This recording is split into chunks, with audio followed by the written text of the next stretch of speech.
Now, last time we were talking about the implied reader, and you'll remember I put up the diagram, the box diagram. Let me get my thing here.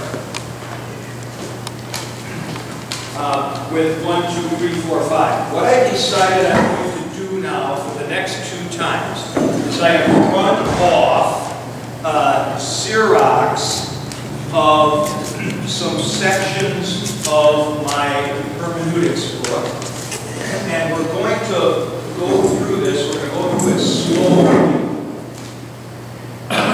Okay, let's see here. Make sure I got the right 18.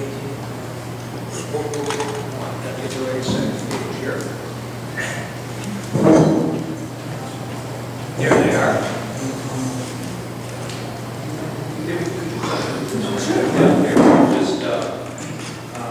This is the second page. Okay.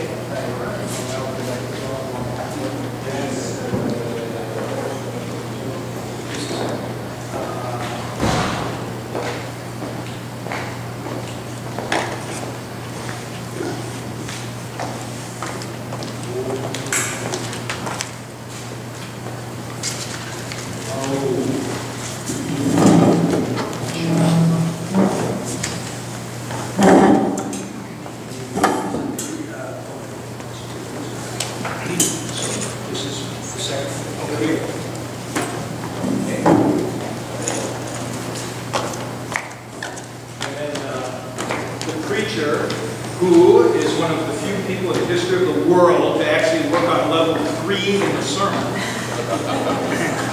Very impressive.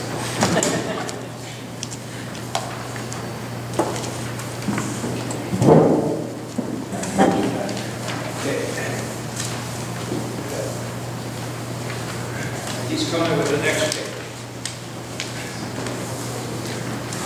Oh, here, you're right. And then Voelz. All right, thank you. Okay, now, you see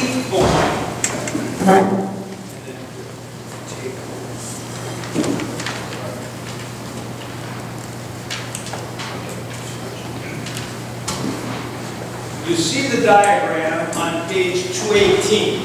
So this is from, here, this is from What Does This Mean? And that basically on 218 and then 219 sort of covers what we were doing last time, where we have the implied reader. Remember, number 1 is the actual author in the real world. Number 5 is the actual reader in the real world. Number 2 is the so-called implied author, that is to say, the image that 5 has of 1. So in other words, you construct in your own mind what the author is like, what he's thinking about. You were trying to do it on level 3 today. See, so that was number 2. Now he does this on the basis of 3. 3 is the story. 3 is the story that arises in your mind. So this inner box, here, let me put this up, you'll remember.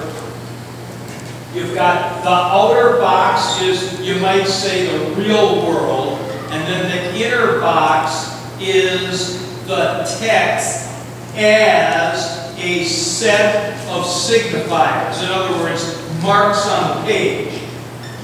And then what's elicited by that, number 3, is the story. So that was a story which you were taking us through. At one point you summarized the story and so on like that. That was all arising as you, number 5, were looking at the text and activating the signifiers. Meanwhile, you got a view of number 2. Okay? Now the key to this whole thing is, and I'm going to switch colors here, is number 4. So if you'll pick it up on page 219, the first complete paragraph. What is on the other side that is opposite the implied author in the scheme? Namely, number 4. Now, I don't care what any of you say, I'm going to take my jacket off. Okay? I don't know what's happening here, but it's good for church, but not here. Okay, so this is starting the key. The answer is the obverse of, the complement of, the left side, namely, a reader of whom the author is conscious, one who may be called implied. And this implied reader stands in the same relationship to the actual reader as the implied author stands to the actual author. He is, again, a construct, not in the real world, and is detectable only in the text. So, in other words, I'm going to put this in red because that's the key to the system right there, is the implied reader. This implied reader, now I'm on that bold print, is a person, a receptor with that knowledge, those abilities, that competency, which enables him to actualize the text. He is a conception of the author of number 1. It is for him which the author writes, though he in no actual fact corresponds to any actual reader of the text. Not exactly. Who then, and now here's our big question, which we have been heading to as we stalk like a bête noire through this subject, okay? This is always the big question. Who then is a valid interpreter of a text? It is he who conforms to the expectations of the author, who conforms himself to the given text assumptions. It is he who becomes the implied reader, and only such a one, of a given text. Which means that, now this is really critical, which means that an objective reading of a text is not only impossible, it is not to be desired. You don't want to have no assumptions, you want to have the right assumptions. This is huge, and that last sentence of that paragraph is what you might call the transition from modernism to postmodernism. Because modernism believes that you can stand totally, dispassionately, apart from data, look at it, put aside any preconceptions, and look at things, so to speak, as they really are. And I think one of the things that's basically been blown out of the water over the last 100 years is the notion that that is a possible thing to do. Now, before we go on, let me refer back to the sermon today. You know, it's just nice to see some of these actual text. I really appreciate it. This is not an occasion where I can step outside the room like we discussed with our next one, get the PhD and just joke about it. Come back in. Yeah, well, right, we can do that. We can do that, right. But when you were talking about Talitha Kumi, okay? And so you made the point that you have this Aramaic here, and that Mark translates. All right? So, number 4, the implied reader does not have competency in Aramaic. See? So what you're doing, and you were reading on level 3 perfectly at that point, you are trying to figure out what the nature of the community is for whom this text was produced. See, that has nothing to do with the meaning of that word. meaning of that prayer. But the notion, and I think did you express this explicitly? You said Mark knows that they don't know Aramaic, so that he does the translation. And we get the same thing at the cross when Jesus says, Eloi, Eloi, lama sabachthani, which is interpreted. See? So you have the same thing going on. Now, you'll notice here, take a look at footnote 3 at the bottom of page 219. Implied is the standard term and fits as it happens perfectly with the way we have used the terms imply and implication in discussing level 3 interpretation, that is, what one concludes about the author or the reader. See, so this actually fits in perfectly with the way we've been talking about levels of signifiers, to talk about implied author and implied reader. So, just to review again, the outer box is sort of the real world, the inner box is the text as such, like for example, Lambert just grabbed the Bible here, and it's got, give me that for a second here, and it's got a bunch of marks on the page, okay? That is this, and when he reads it, that arises in his mind. And I made it a cloud because it's never the same. When you read it the second time, the third time, the 10th time, you'll see different things. That's the first footnote on that page, right? Oh yes, that's footnote number 2. Made the outline somewhat amorphous because the content is never exactly the same. So I don't want to thank you for that. I don't want you to get past the last sentence of that middle paragraph too quickly. That is actually where we are, and what I hope to go on to today is to show you this, that this is necessary for confessional Christians. This is necessary. And it is, but it is not the ideal of German scholars.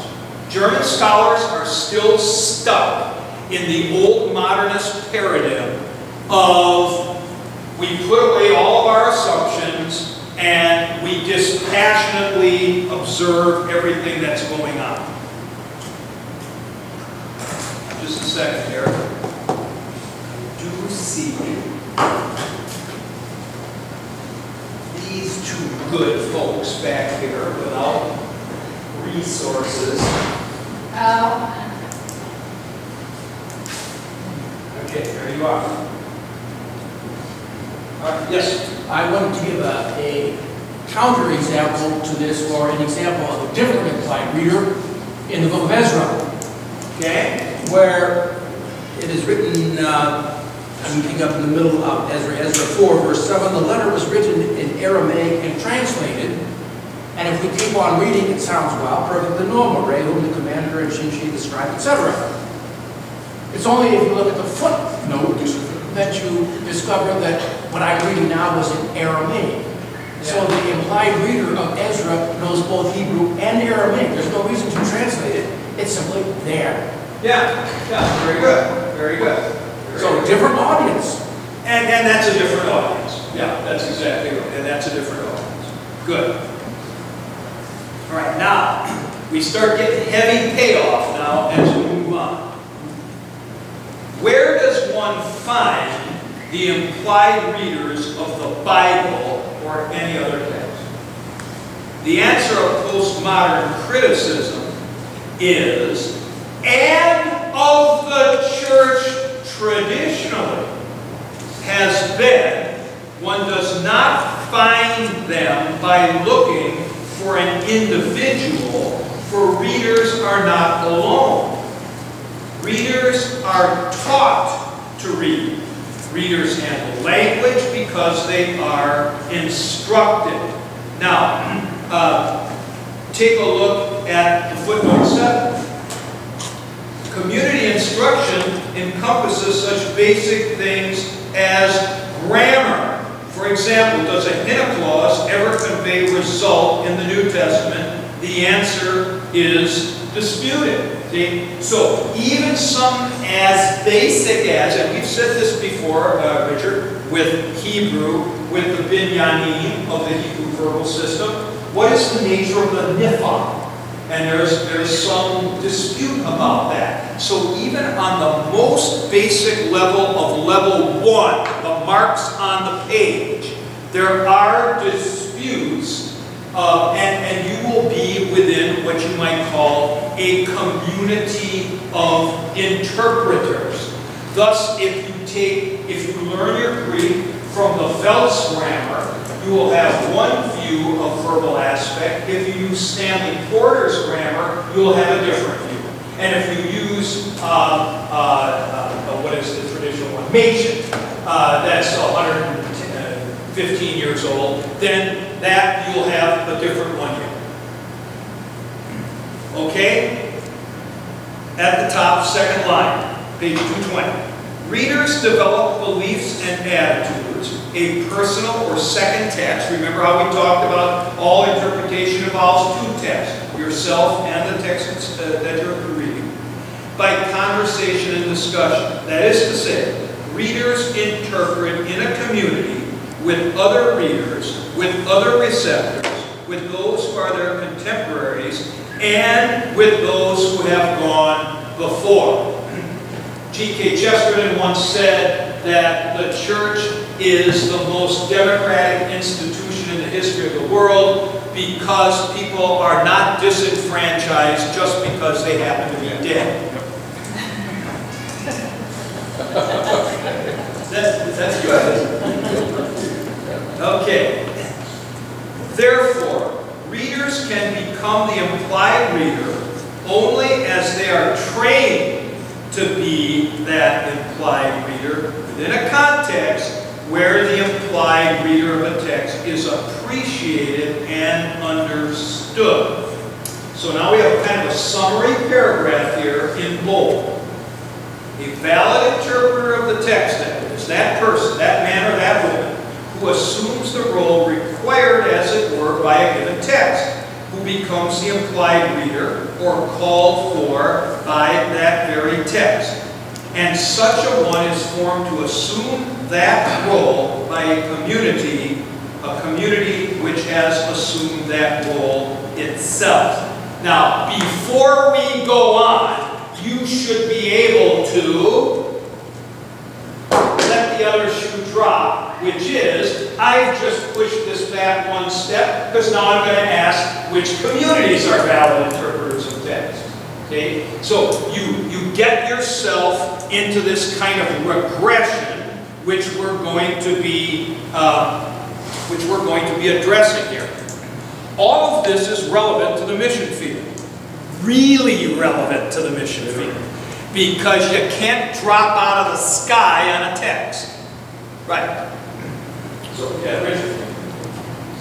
If anybody doubts that person should try to work with someone who is learning English as a second language. Oh yeah, good. The question will come, well, why do you say this? Or what does this mean? You look at, well, it's obvious, isn't it? No, it's not obvious. No. Something as simple as the house burned down. Yeah. Well, the flame is going up. What do you say? It's the questions that come up, and I honestly urge you to do that. Someone who does not know English as a native language comes up with questions that you think should never be asked because you never thought about them.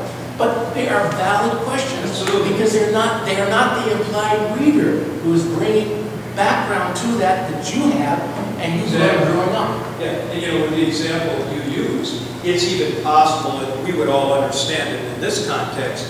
You could say something like this.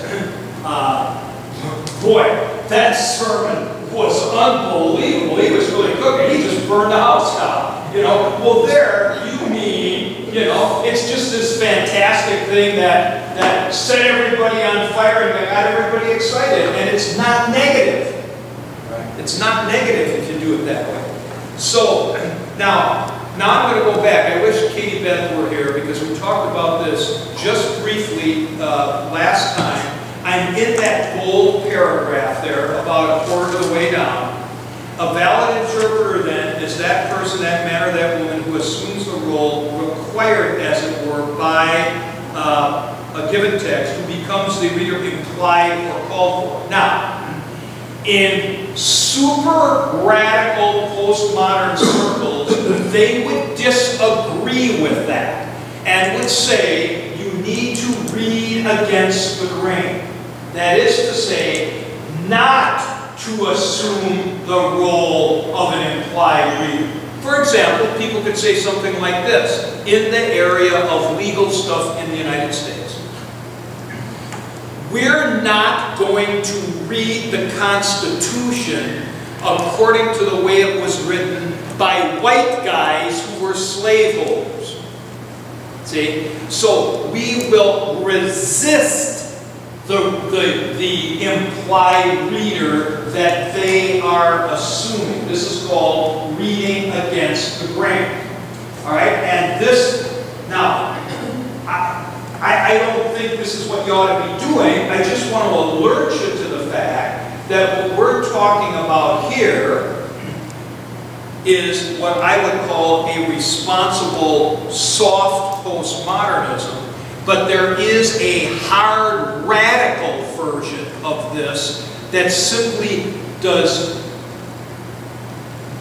not, or let me put it like this, feels that it doesn't want to be manipulated by the text. In other words, if you try to conform to the expectations of the text, then the text is kind of manipulating you. That'd be their view, see? But in a way, it's an odd reversion almost to modernism because you're sort of thinking you can stand over against that. And the problem is you're not giving the text a chance when you do that. See? You're not giving the text a chance. Yeah. Are those the same people who don't believe there's any absolute truth? Yes. Yeah. No, they are. No, absolutely. That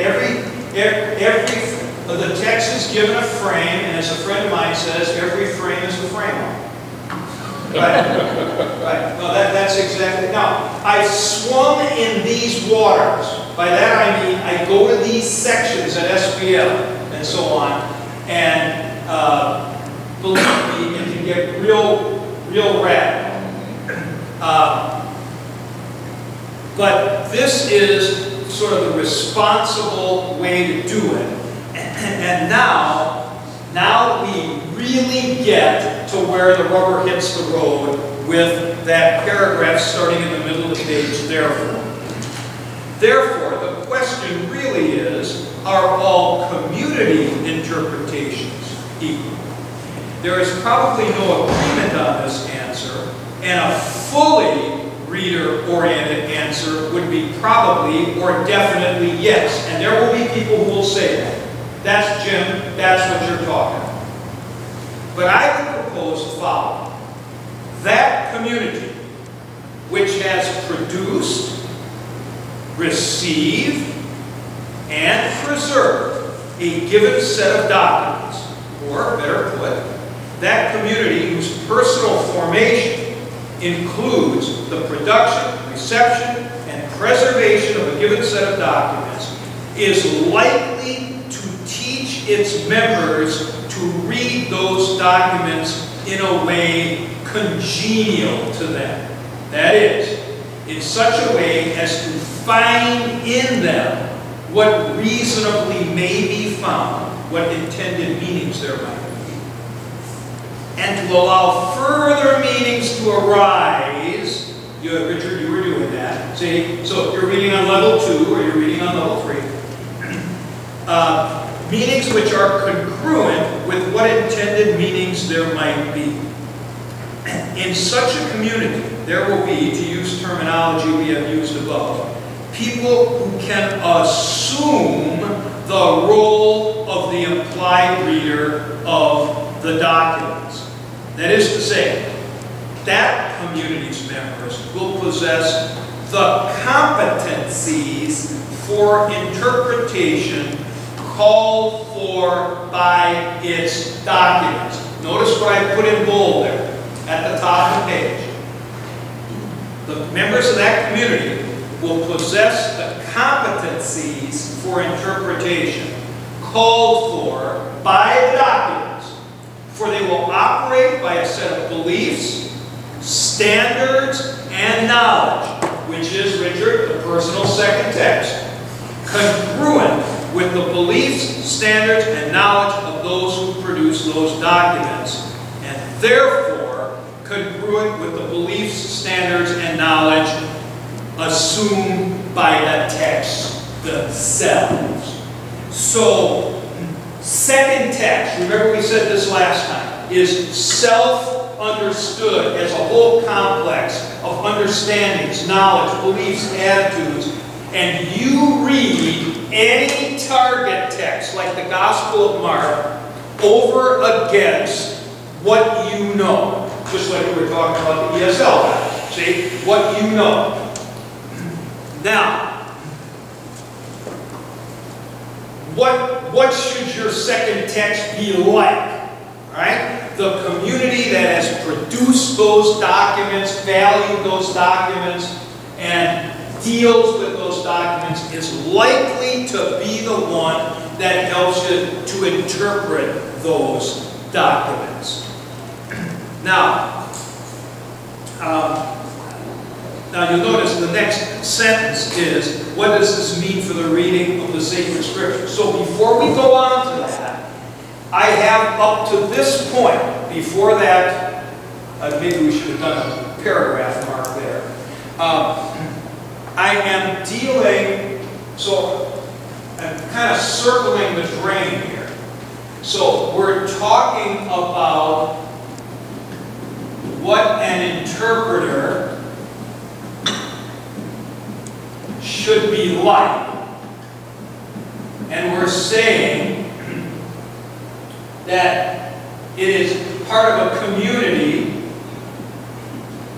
which is number 4 on the chart. And that when you do this, you can conform yourself, you can become number 4. Now, I've done all of that apart from any discussion of the Bible. See, all I'm doing is just talking about what you might say, how do you, see how theoretically I'm beating on this, how do you interpret authoritative documents of any kind? That's what I'm talking about. And now what we're going to do is we're going to go on to talk about what does that mean for interpreting the Bible specifically. But I'm sort of approaching this from afar, theoretically, and not just dropping in on the subject like this. Here we are in Hermeneutics 101. What are the principles of interpreting the Bible? Well, that's going way too fast. See, that's going way too fast. You got to understand what interpretation is, what you might say, fundamentally involving. Then we can move. Now, let me just say, what I am saying would also apply to the Quran and Islam. So in other words, if you're going to understand the Quran, you probably are going to have to get inside the thinking of the Islamic community. Kind of to see what they're doing. Which passages do they privilege? How do they matrix? How do they connect the dots into a system? See, how do they do that? They're, like all authoritative documents, you got stuff that looks a little contradictory. Well, how do you resolve this stuff? See, you got to sort of get inside the system and see how that looks. Now, when you're inside the system, you may decide finally, you know, this system doesn't work very well, or something like that, or you know, it's kind of like, but Judy and I talk about this, if we're watching a detective show or something, and we're really sort of disgusted with the new shows of Elementary, because they must have changed writers, they don't have as good writers. And so now they have these plots that are Deus ex machina, God from the machine, you know, where at the end all of a sudden somebody drops in with information that was unknown for the previous 53 minutes, you know, and solves the whole thing. Well, see, if you're kind of inside the story, then you start saying, well, no, this is, you know, this kind of is not working right exactly. But only when you get inside and try to understand how the story works can you make judgments like that.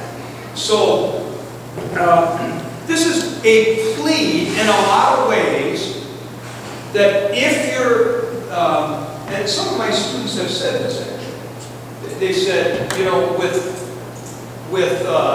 what you're doing here is really good training for, what would you say, like cross-cultural conversation or conversation between denominations or something like that. Yeah, because you got to kind of get inside the system to see how this thing is supposedly working out. Yeah. So is it okay as a teacher to ask this question?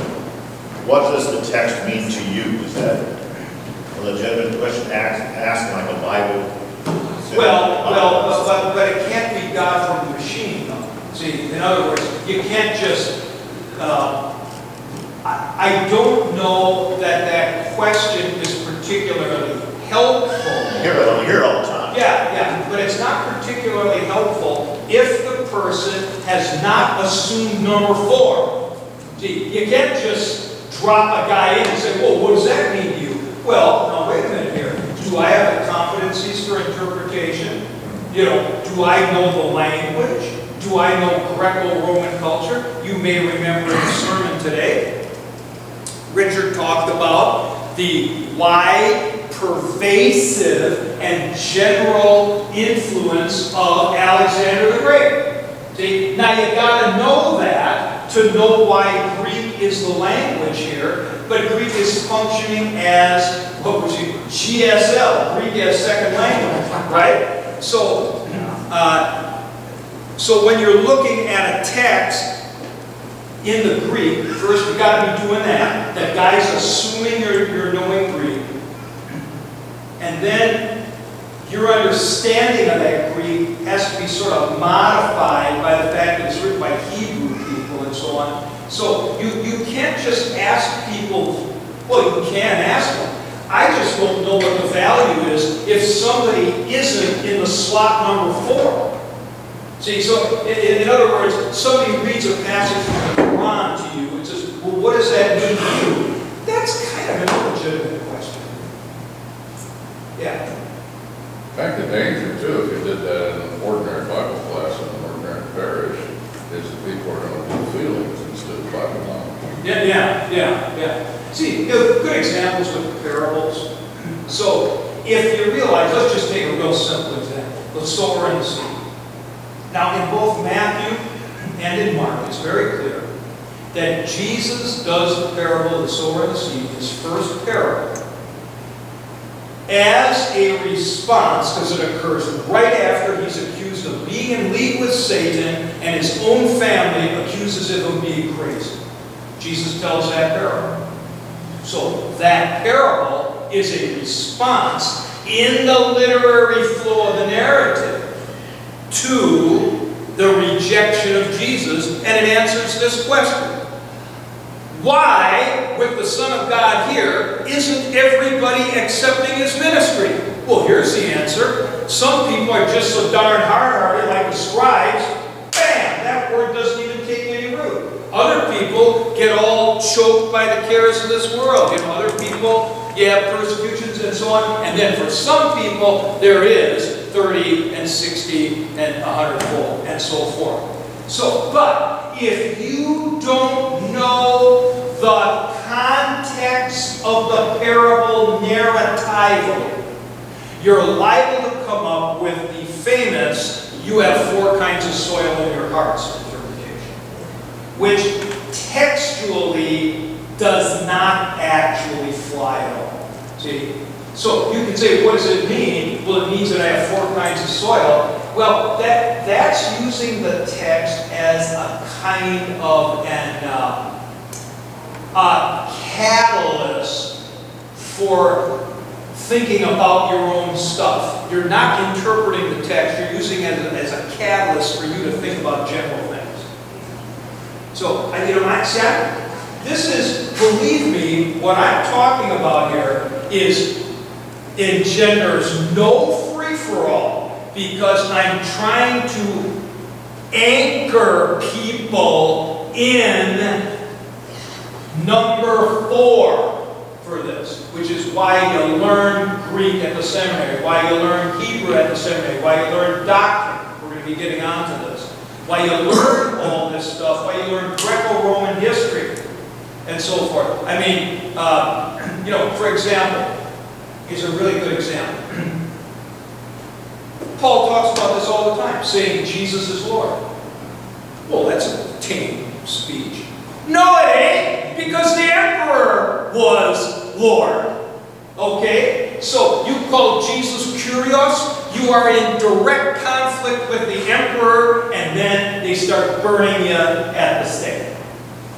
So you have no idea when you read, if you say, what does this mean to you? Jesus is Lord. Jesus is Lord of my life, and so on. Yeah, but how about this? Jesus is actually the power that is greater than all the powers of the universe, including the known world, and our allegiance shall be to Him, because to Him, Philippians 2, every knee shall bow and every tongue confess. Now see, this is way different than saying, well, what does this mean to you? Because I am not dropping the interpreter in from the sky.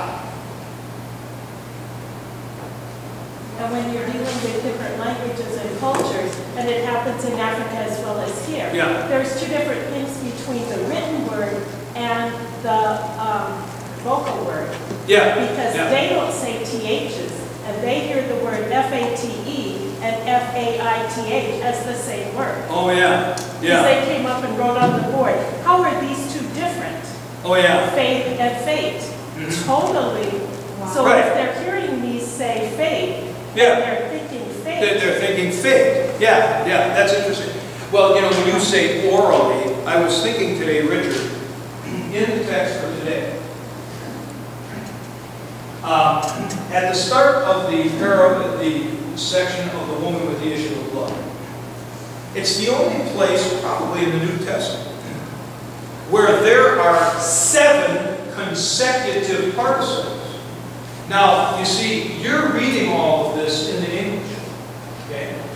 And you never get the impression that you would get if you are reading this in the Greek, or if you are hearing it orally on the basis of the Greek. Because here's what you actually have. A woman being in a flow of blood for 12 years, and having suffered many things by many doctors, and having spent all of her money, and having not gotten better, but rather having gone into a worse state, and having heard concerning Jesus, and having come up in the crowd behind Him, she touched Him. Now, that string of 7 participles gives you, my God, how long, how laborious, how awful was this thing, and she. So, the assumed number 4, if it's really working right, should be able to appreciate, you know, stuff, you might say, stuff like that.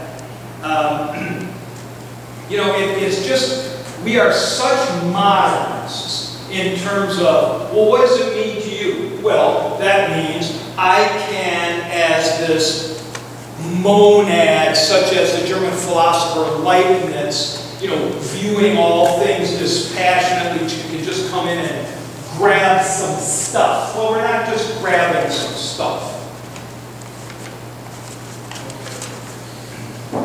All right, now, so let's, we're getting to it. Let's go down and we'll finish that paragraph. Now, I've run off 4 pages for you here. So what we're going to do is we're going through a couple here, and we're going to keep going, and we're going to talk about what this means for the interpretation of Christian documents. Then how does this relate to Roman Catholic interpretation? We're going to get into all kinds of stuff here. Okay? So let's go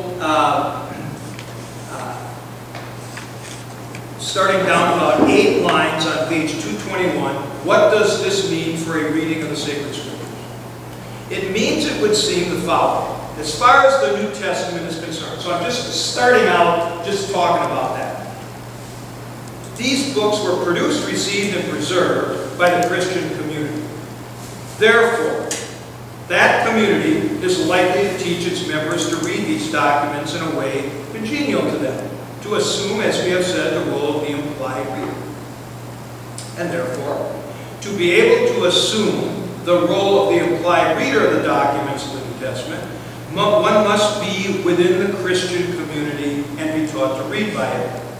Put into the terms of this argumentation, as one is in the church and adopts what is confessed, its beliefs, standards, etc., fides quae, I'll talk about that, one's personal text becomes congruent with the personal text of those who produce, receive, and preserve those New Testament texts. So let me put this term, fides quae, up and look at footnote 11. The faith which is believed, which is doctrine. So let's put this up. The difference between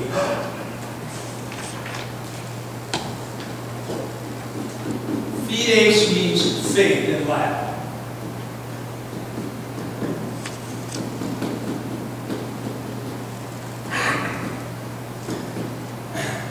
The faith, and we're talking about this one right now, which is believed, so we would call this doctrine. The faith by which you believe, we would call, you know, faith or belief. Person.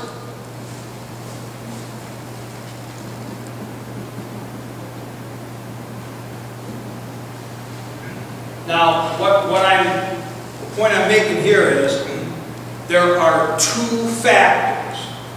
The first factor is doctrine. So that would be more, Richard, kind of in second text terms on the sides of knowledge and that sort of thing. And then personal faith. You can't be too quick here. See, in other words, what you can't do is just assume that everything comes down to this. No, it doesn't. Lots of stuff conforms to this. This is what Paul talks about in Romans 5 when he talks about the standard of teaching to which you have been committed. The typos. The standard of teaching to which you have been committed. So, in the first instance, number 4 is going to be related to that. In the second instance, and we will get on to this, it's going to be related to this. Now, what I'm going to address, and we're at 11:30, so I want to respect the time on this stuff here. Here's how we're going to do it. First, we're going to be talking about what doctrines, and then we're going to be talking about what is the role of personal faith. And on that second one, I'm going to be making the point that personal faith is not some giant trump card that you can pull out so that, you know, you don't need any of this other stuff if you just believe you can interpret. No, that is not correct, and you should see that already. So, for example, you might believe all you want, but if you can't read Greek, you can't interpret it for all it's worth. So we've got a couple of things on our plate coming up here, and this all is related now to community, which has produced, received, accepted, propagated those books, and so on, and trains its members, to speak Voelz here a little bit, trains its members to be the implied readers of the text. We're not reading against the grain. We are reading with the grain. That's the idea. We're reading with the grain. Now, if a person would lose his faith, he might start to read against the grain. That's what atheists would do. But that's a different thing. You're engaged in something different. Okay, any questions here? Yes? This distinction was, I was trying to find it, my sort of name was one I decided to interpolate on the daughter. Your faith has saved you. Your faith, it's her faith because she has it, that's personal faith, but it's faith in Jesus Christ, therefore it's saving faith. And that's moving to fides qua doctrine. And you have to have both. You cannot have one or the other. They're combined. But we often do not make a distinction because, oh, faith is so personal, you cannot tell what it is. Now you have to tell what it is because only faith in Jesus Christ. Because she had to have an understanding of who he is. Right. What he came to do. Right. And so forth. Yeah. So but we move, just as in fides in Latin, we move from one to the other, sometimes without being specific about it. This is an attempt to say that there is a distinction, but they're very much related. Yeah, well, we'll go on and talk about this. But this was the big controversy, as some of you may know, with Prince Charles. And one of the reasons that he's not going to be King of England. Because the appellation or moniker for the King or Queen of England is Defender of the Faith. All right? But Charles wanted to be Defender of Faith. Yes. Which does not have a particular content attached to it. Right. So you might say he was going to defend fides qua and not qua. Well, the Queen didn't like that. And aside from the fact of the marriage stuff, you know. But that business, you watch, if you ever have anything about Prince Charles that has to do with religion, he is very marginally Christian. And that has in the royal family become kind of an issue. Yeah. Okay, good. Now, folks, we're going to be using these. You know, if you're not going to be back or you think you're going to forget them, please leave these pages here so we can pass them out next week and so forth. Oh, wait a minute. No, next week we're not going to. In 2 weeks. In 2 weeks, yeah. Because what's next week? Congregational meeting. Okay, yeah. So then in 2 weeks, I've got a couple more pages here. We will get on. So we're going to talk first about fides qua. You can see it at the bottom of your page. The creeds and the regula fidei. We're going to be talking about this. It's really interesting stuff. And then we're going to get on to the issue of personal faith, and we'll see how these intersect with each other. Okay? Good. Thank you very much, folks. Thank you. Great.